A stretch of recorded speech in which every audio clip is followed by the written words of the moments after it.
So we have a big video for you guys today. We're going to be reviewing 3 different GK61s. The black and white ones are both the optical variants of the GK61, and this one is the Clix Matrix keyboard that has our Gateron silver switches. So they're all a little bit different. I'll tell you what I did to them as well. This one is bone stock. I didn't do anything to the Clix keyboard. This white one, all I did was spray lube the Gateron silver optical switches. And then the black one here, I spray lube the Gateron yellow optical switches. Modded the stabilizers as well, re-lubing them and band-aid modding them, and also added case foam in the bottom to eliminate a lot of the resonance in the case to make it sound a lot better and make the bottom out more solid. Why did I do all this? Well, because we're going to talk about that. So the GK61 as a whole stock is not a bad keyboard. For the price, it's very hard to beat actually, and it gives you an incredible value. Like being able to get an optical keyboard for well under $100 is a really big deal. Like that is excellent. And it's not just optical either.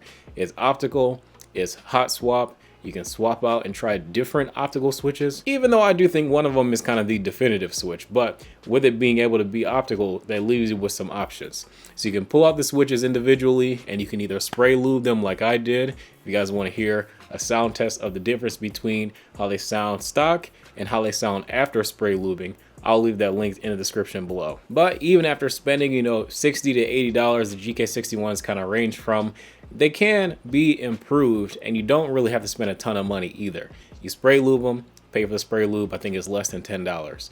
You add some neoprene foam, we'll listen to the sound difference in a little bit, but it makes a massive difference. Relubing the stabilizer, stuff like that, you can get some dielectric grease, also really cheap for it. So let's just say another $25, you're gonna have a massively improved keyboard. And I'm gonna let you guys hear those differences at the end of the video as well, but let's talk about the GK61 as a whole. All right, so let's go ahead and talk about the build quality first. So of course, just a generic, plastic case, has a decent typing height as well, so it will be fairly comfortable for you as well. Maybe adding a wrist rest might be in order if you like wrist rest, but personally, I don't really need one. I've grown to not need a wrist rest to be comfortable to type on, but this typing angle is pretty good as well. You do have a lot of different things like printed on the stock keycaps to tell you like where all the controls are. So this is a good thing to use to learn where all the different functions and lighting controls and where the F row is, in case you need to use,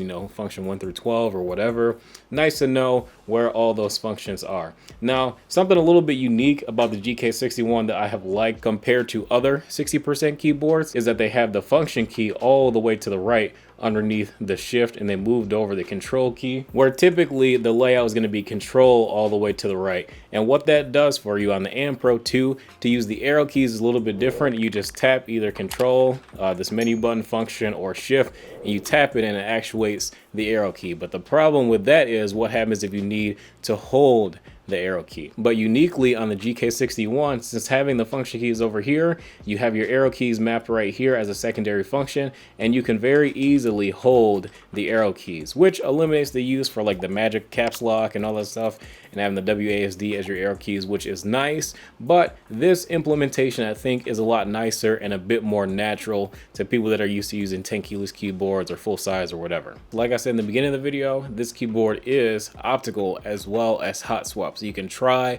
different Gateron optical switches in these sockets here. It's very easy too. Just use a switch puller, comes right out. Actually comes included in the box as a switch puller and a keycap puller, so that makes it very easy to do when you're ready to try more switch options. Now you can also get the GK61 in a wireless variant. I think it's called the GK61S or something to that effect, but if you do need wireless, it is available. These keyboards are wired, the Clix one is as well. Now the only problem that I have with the GK61, other than it feeling somewhat cheap, is not the absolute best build quality. It's decent, especially for the price and the value of it being optical. Where you can definitely tell that they cheaped out a little bit is on the keycap quality. So these are just some cheap ABS keycaps. They're double shot shine through, I believe, and basically you can see a lot of the wear already. So this one has been heavily used by my boy George. Huge shout out to him for letting me borrow his optical yellow GK61, and this is the one that I did all the work to, like modding and stuff like that, to make it feel a lot better than it does stock, because standard GK61 The bottom out is okay. It's not bad. After it's modded, feels a lot more solid and a little bit more muted, and in a good way though. But that's definitely an area where the GK61 could be improved, is by adding some shine through double shot PBT keycaps, which is nice to have the stock keycaps because it tells you all of the shortcuts. So that's the thing. You swap out the keycaps to something custom. These are better, but now you got to keep that manual handy, and in case you need to use something else, it's going to be kind of hard to memorize all those presets. So you need to keep the manual nearby to be able to use all the different functions. But GK61, between $60 and $80 depending on your switch selection, 110% worth it. Like, the optical yellows, in my opinion, are the switches to get, which usually those end up being about 80 bucks.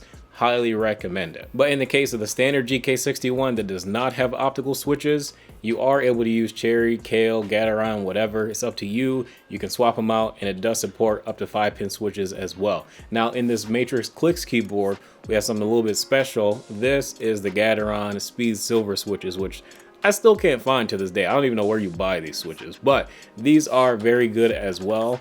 And I'm considering modding this one. This is the one we're giving away when we hit 50,000 subscribers. So maybe I should mod it. Maybe I'll add some foam, reload the stabilizers like I did this one, and Band-Aid mod them as well. I think I will.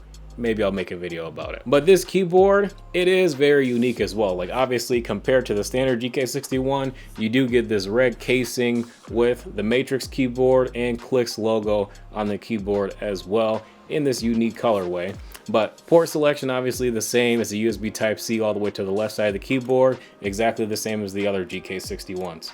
Now, this keyboard I believe is about 120 or 130 bucks. I mean, think about it. GK61 with optical yellows is $80.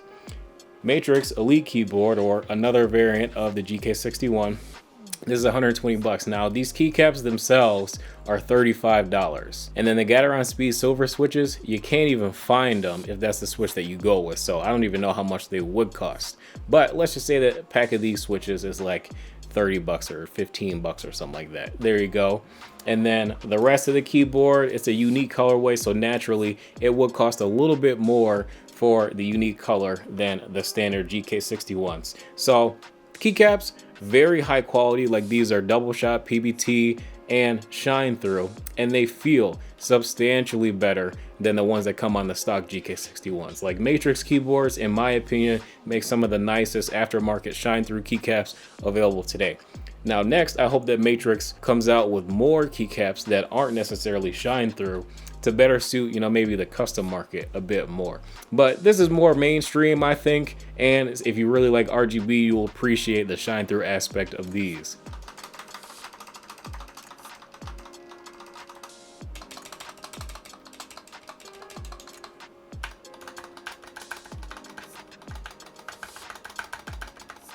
I think the stabilizers on obviously the modded, band-aided, and lubed stabilizer and the Clix keyboard sound pretty good actually. They're actually very similar.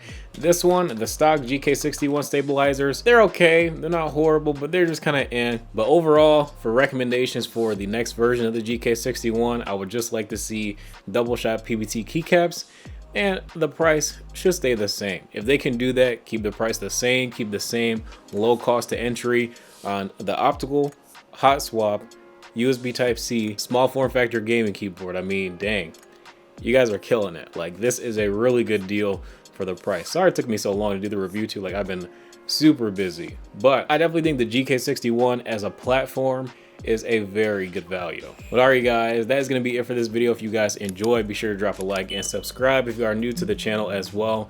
Thank you guys so much for tuning into this video. If you guys have any questions, feel free to drop them in the comment section below or join my Discord. It's probably easier to ask me questions there if you're curious. So be sure to follow me on Instagram and Twitter and join my Discord server because we got giveaways running like all the time. You don't want to miss out. I will catch you guys in the next video. Thanks for tuning in.